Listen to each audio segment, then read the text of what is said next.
This is Roisin Hines. Today's date is the 30th of March 2025.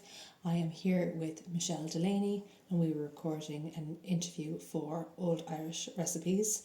This is part of a wider project for revealing history as part of Carlow College. Michelle, introduce yourself. I'm Michelle. I'm living in Carlow. My family would all be from the Kildare area.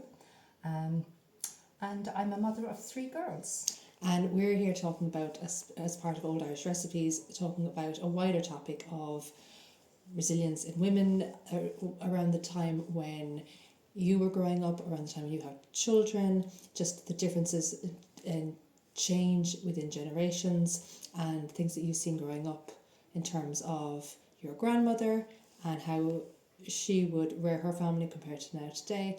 So, Michelle, tell me about when you would come back from England and you would visit your grandmother. Well, before we come back with the family, what I did notice kind of like the connection, because with family it's always kind of the connection you hear and kind of you learn what's going on. So these parcels used to arrive and it used to be the nationalist or the Leinster leader that would be sent over from Kildare to where we lived over in England growing up. And there would also be parcels then of clothes, which were hand-me-downs. So we'd have these clothes that we would wear, like joppers and lovely knitted Aran jumpers, which we absolutely loved because they were the thing over in Ireland. So our summer holidays then, when we would go home, we became more connected because we knew through these parcels who was sending what. So when we'd go back, we would always stay with my dad's mother and father, who were farmers in the Songcraft, Kildare area. Now, farmers never tell you how much land they have, but I think it was kind of around the 60, 70 acres from what I could kind of peg.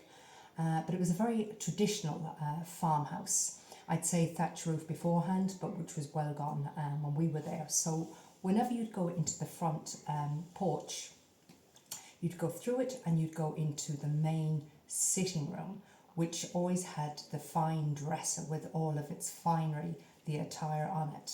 And to the right, you would have the settee, the radio above it, and in the centre of the room, you would have the fireplace. And either side of it would be 2 bedrooms, and then off of that would be the kitchen, which was quite small but sufficient for all the meals that we would get. But the thing I remember, the meals that used to really terrify me were the dreaded marifat peas and the Irish milk, because the Irish milk was so fresh, produced on the farm, and it wasn't pasteurised. So within 2 or 3 days, you had hives, and they were a nightmare, so they were. But yeah, Granny was very resilient in the sense that in that kitchen that consisted of a sink and a table, because there was no cooker, no fridge, nothing there like that, she would do her baking. And her baking would consist of a bowl. For a spoon was her hand. She would use that for making the bread. Or the scones, and the rolling pin consisted of an old bottle that they had, and then to cut out the shapes for scones consisted of an old mug. And I was amazed at how Granny was so resilient of what utensils she knew to use to end up with the perfect food supplied, served at the table. Where when I thought about it, when Mum was baking over in England, she had the rolling pin, she had the Kenwood mixer, she had all the paraphernalia. But Granny's was so simple and basic, and yet it worked. It was, so that was... Yeah. Do you think she saved a lot of money in general throughout her life, but sending over parcels of used clothes to you in England and baking without buying extra utensils? Was that... Well, it was... Money was always needed because it would go back into the farm, or, that it was a case that income was created on the farm, so there was no income outside of that. So she had to be thrifty with how she done it. So there was, the selling of the milk to the creameries. There was also then hay, selling hay. And then she would sell the eggs. So Granny, and then at Christmas, Granny was famous for her turkeys. So Granny was a lady that had a natural charm. She was charismatic in the sense that she could really hold a conversation, and she would have that person, in the palm of her hands. So when it came to negotiations over the turkeys, she was a leader. She was really, really good at it. So yeah, she done very, very well. Okay, I didn't know she had turkeys. Yes, so she had turkeys. Sorry, just a bit of background noise there, so I'm just trying to sound them out. She had turkeys, and years later, when my dad had typical. Years later, when my dad and mum were doing turkeys, Granny came up, and when it came to Christmas, trying to sell the turkeys, the turkey market, basically, kind of like selling them, had fallen out. But Granny done her charismatic sales pitch in a Thai Carlo, and was well able to land a deal with the butcher where everybody else was going home with the turkeys. So Granny was an asset, the highest asset you could have. And turkeys would be very, very valuable income into the family at Christmas. Completely at Christmas, yeah. And so you said she sold eggs as well. Was that a bit of a big enterprise? But it would be to the local shop that she would be selling that to, and then kind of like maybe then barterism, that if someone else had something else that that she could trade, that's what they done. Okay. So yeah. And you mentioned as well earlier about the sending the packets of clothes over to England. Did she make any clothes? No, Granny was not really kind of into kind of making the clothes. She would be more kind of mending and darning. But it would be as my uncles, as my aunts, and they had kids. Granny would make sure that any kids that had grown out of the clothes, the clothes would go over to us. So, yeah. Did you mind wearing them? No, not at all, because they were lovely. They were, as I said, they were completely different. Growing up, I was very much a tomboy, so jumper and slacks were the way to go. And yeah, I just loved them. Yeah.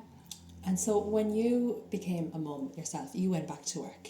Do you think that your grandmother or your mother's way of working, they always worked, did that influence you? I think it really did, in the sense that Granny had to be her own, she had her own business enterprise, is the only way I can kind of classify it, because she had to be self-efficient. And then create the funds that she needed to clothe the family and go into the farm. So it was a case that she always had to think ahead and plan and strategize. So when it came, for say my dad and my mum, that's what they done equally, and then that has been kind of like passed down. That it's always kind of that light bulb moment of where can you generate income, because the way society has gone now, there's no such thing as the job for life. You have to be sufficient in your own thinking and driving and determine your source of income. I see. And did you end up going into your own business? Myself and my husband, we did. We'd done it for a number of years. We basically worked for initially first my husband's father, and then years later when he sold for the licensed trade, when he sold it, we then went into licensed trade ourselves, a shop, petrol pump, and we've done that for a number of years. So kind of like doing the books, doing the accounts as such, kind of up early, having all of that. We've done that for a number of years, but then we stopped doing that, and then we both equally went and done employment. But because that fundamental is always there, you're always thinking, you're always going, what if? Mm-hmm. So yeah, that thought stream is still there. There's a concept in Ireland known as running away money. Most working mothers in Ireland would be familiar with that term. Can you try to explain that concept? Well, to me, the running away money years ago, now in my granny's time, there was no such thing really as running away. It was being able to provide, and a woman having her own kind of source of income in different ways that she did. So it was very rare for, although the thought was there of the running away money, it very seldom happened because it would have been frowned upon. It would have been like a black mark, and then the church scene was very much prevalent also. But I think as it came to the next generation, as in my parents' generation, that would have been at the forefront. You know, kind of like if you had to run away or if you had to. Now, obviously, like my parents didn't think that way, but they're still, you know, they're married. But it would have been a case that that money was always there. You always had it. And then when it came to my generation, you had it as it was referred to as the running away money, because no woman would suffer, you know, kind of like the wrong relationship. If they needed to get away, they would. And it would be, if you needed to stand alone, that you had money to back you for whatever you know, like your accommodation, because you would get no support state really. So it was a way of kind of identifying of, you know, if there was a need. But in saying that, what tended to happen was a woman built her money and had it there. But when that rainy day came, she went, here you go, husband, here it is. And it was used within the confines of the family for whatever they needed. But it was always it was like a savings, a hidden savings. And it was a blessing for every woman to have. In today's terms of my generation with running away money, a lot of women would try to keep their qualifications, certifications and work experience up to date so that if they ever had to run away, they would be able to move on to fast employment, for example, because funds today in their own accounts are very traceable. It's very difficult perhaps to hide money. So with regard to, say, the next generation, such as my children's, would you have any advice for them in terms of building resilience and protecting yourself? Yes, and it would be to have two streams of income. One from your chosen profession or career, and the other from your creative side, be it making bread, be it from designing to artwork to whatever you have a natural talent for, that you have the two lined up, because employment can become, after, now this is just my take on things, when you're employed, after a given length of time, a person will become restless, and it's always great to have another source of creativity in the background, be it writing, be it your escapism, but whether it works for you or doesn't work, but your hobby is there as a creative outlet for you. And it would be great if it does help to form another form of income, and especially the way that AI is going, and you know, kind of the social sides of the internet, that anything is possible, but always to be on the learning curve, because if you bury your head, you're not ahead. Always take an interest on what people are doing, thinking and saying, and listen to you know, kind of, don't just follow the crowd, follow different people as well, as in different thinkers, different new ways of doing things. Look at the old, look at the new, look at the in-between, because somewhere amongst all of that is a lead, is a direction for you to go in. Michelle, one of the things in our time together that I've noticed about you is that you will, you know, enjoy spending your money, for example, in certain areas, like you love to get your hair done and you're very glamorous. But I notice then you also eat very well, but you don't eat out very much. And you tend to make a lot of savings, I imagine. A lot of people would say that if you save money by making food at home or preparing your own food, as well as being far more healthy, you're almost saving an extra mortgage at the end of the month or an extra rent payment. Is that a big part of your philosophy? My philosophy is, when I go to restaurants, I find that you know, the food is very, very nice, but when you cook yourself, there is a taste to the food that you're buying. And I just think sometimes that what you create at home yourself is far tastier. than the restaurants. Yes, there are fantastic restaurants out there, and I've eaten in kind of not many because I don't like paying for the high prices that are out there. But when I do, and I've got about 4 or 5 restaurants that I found fantastic, and I would go back again.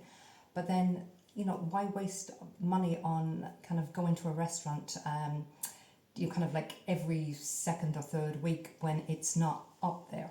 So one thing I did learn from about, growing up, when my parents had come home from England and had purchased a farm, there was a patch of ground which was the paddock.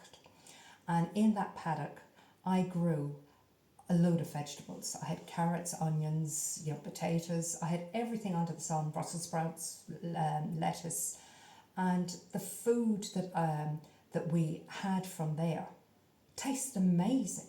It absolutely tastes amazing. So if you're doing soups and you're doing your own dinners, like why would I want to throw money away?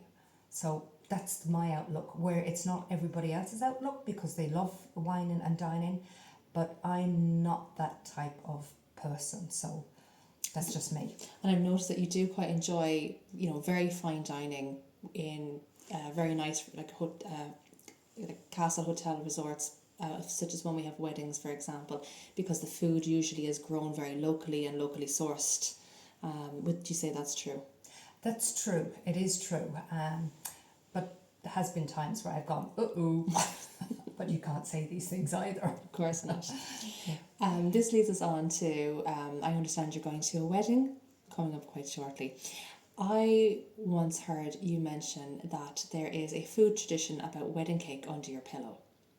Yes. Now, this tradition that I heard, or went to a wedding again one time in Kildare, and I was told about this tradition. So I kept a piece of cake and put it under my pillow a couple of days later when I was home. Single girl, obviously. And then I had this dream, and I dreamt of this man coming into my life and coming in quite presently, that he would be with me shortly. Believe you me, get some wedding cake for single girls, because it did work for me. Yeah. And you passed this information on to an acquaintance of ours, Louise. That's right. She took it quite seriously. Yes. I have to tell you some news. Okay. Louise and her boyfriend are now moving in together. Oh!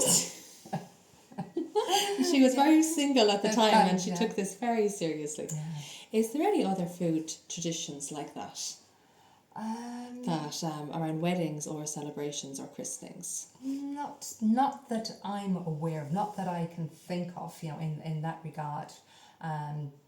No, there's not that I know of. It's not jumping to my head at the moment. I'd probably think of something afterwards. Yeah, there's certainly plenty around funerals and wakes, of course, but we might save that for another time. Michelle, when it comes to women who are maybe getting engaged and married now, we have a few people in common. There's going to be 3 weddings coming up this year. For women who are getting married in this generation, it's very different from when you were getting married. Mm-hmm. I understand that you made your wedding dress. I got it actually made, so I did, because there was a post strike at the time, and myself and my mum had gone shopping looking for a dress. I found one that I absolutely loved, but it would take a couple of weeks. There was weddings then, kind of wedding dresses, most of them were made. So only the shops were beginning to kind of like come into the forefront. And this particular shop that I'd gone to, that it would take, with the postal strike, because there was no courier service then, it would take, kind of a good few, I think about 2 months later or something like that. So, which was, the lead time was ridiculous. So couldn't get the dress. So I got a seamstress, got her in with me, tried on the same dress, and she made the dress for me. And I hated it. But I was stuck with it. So I really enjoyed the day a few years later when I put a match to it. I waved it goodbye. Yeah. Michelle, with weddings today, it's a whole industry, and a couple could easily spend 30 plus thousand on a wedding. But I imagine when you were getting married, whether you wanted to or not, weddings were very, very different. I understand that when you got married, you were older than your friends, even though you were very young. I was. Yeah. So in '84, when I got married, I was 23, and I was considered old. And I've even had a few friends say it recently that that was considered old. So the age was going from 18, 19, 20. Most people were married by 20. So yeah, but And back when you were getting married, pulling a whole wedding together, it's very, very different to today.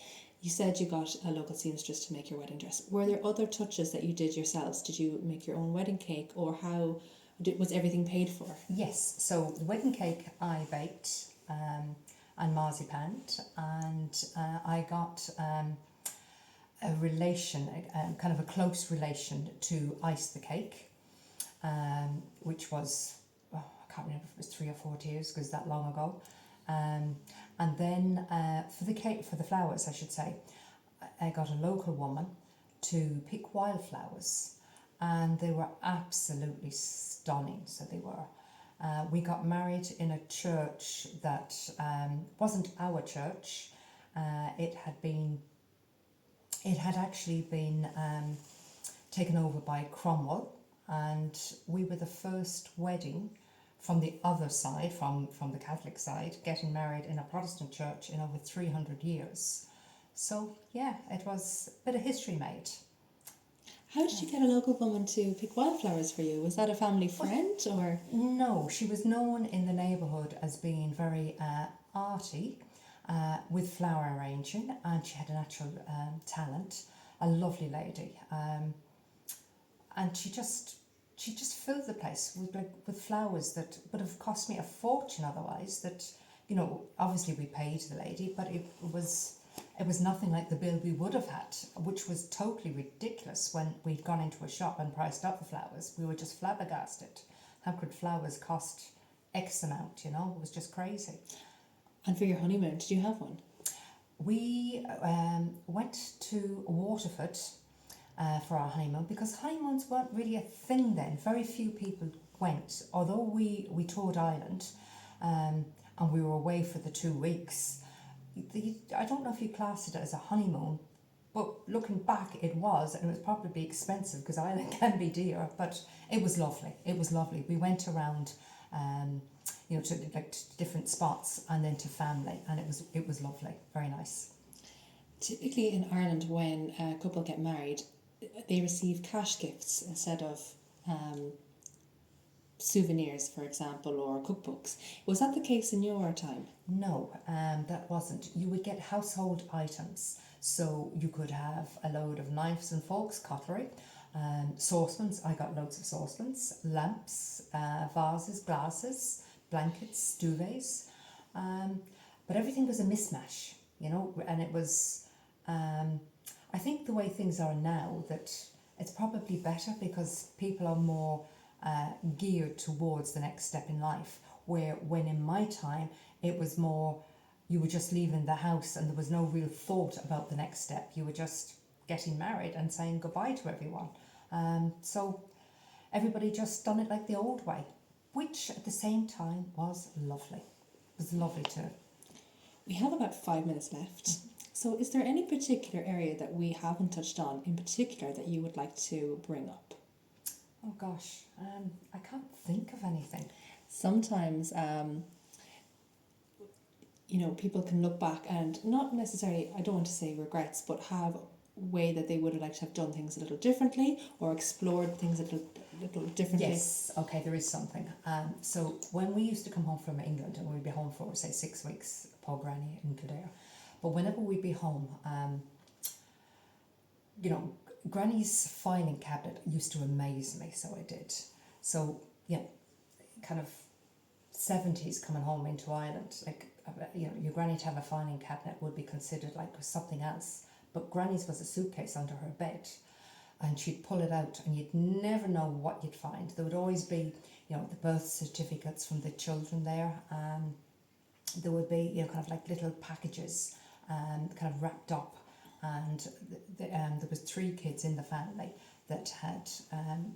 There was 3 in the family that were born with a caul, and which is kind of like a folklore thing. So, so Granny would show them to me. Can you explain for our audience who don't know what a caul is? So a caul is it's a belief among, say, the older generation, and it's still, you know, for the younger ones too. But it's a belief that a child is born. When they're born, that there is a part of the birth sac around the face or on the head, and that it's the gift of second sight, and it can follow families. As in my case, it was my granddad, my dad, and his sister, and then with me, it was me, and then it was my second daughter, Susan. So, but you know, growing up, like, I hadn't really heard about it. It was Granny that had told me about it, and then I kind of fascinated when she'd show me these little packets. She'd open them up, and it was like tissue paper. I used to think, Granny, like, what was she keeping tissue paper for? But Granny's thing was that you had to keep it and you had to kind of mind it for that person. But it was just amazing. So the thing that I regret the most is that Granny was a fantastic storyteller, and she had knowledge about, you know, kind of like the history, the surrounding areas, the folklores, the fairies, the little people. And it's just that all of that, although everybody, you know, listened to it, nobody really heard what she was saying where they wrote it down, and they kept that information. So as generations go by, it gets lost, and it's that storytelling that is so important for culture and identity for the next generation, because no matter who or where you come from or what you do, it's so important to have the connection of being rooted of where you come, who you are, who your connections are, who your roots are, and the power of the land. The power of the land. Of where you come from, or the place where you come from, because it has like a power, a strength in it, and no matter where you go on, you know, in the world, you always have the calling back to where, you know, you were born, or, you know, your family, that you always gravitate to it, a bit like the salmon swimming home, you know, that you have a draw. So yeah. And I think as well, just for the record, Michelle's father has passed away recently, and I noticed very warmly that at the funeral, the soil from his farm was placed in a little box into the coffin as well. Yeah. Which is a very nice. Yeah. Soil is very, very important, especially for people that come from that would have the old traditional farming background. It's just, it's what they're about. Yeah, home. Michelle, Delaney, thank you so much for taking the time to have this interview, and we will leave it there. Thank you, Roisin.